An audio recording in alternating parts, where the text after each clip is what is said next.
गोवर्धन, गोवर्धन चाय, चाय, चाय? इतने सवेरे चाय? चाय। हमरे बनावे के पड़ी, लेकिन क्यों देख ली तो कचरा हो जाए भाई। लिया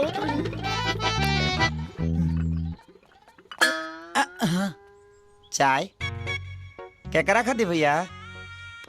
अपना खातिर रे। लेकिन तू तो चाय ना पिया तो लहा हो। कबो कबो पी लेवे नी। लिया तनी। भाई लोग ई पहले रहे हैं हमार भाई, आ जब से आयल भी है भौजी तब से बन गए बड़े दाई। हाँ? अरे वाह।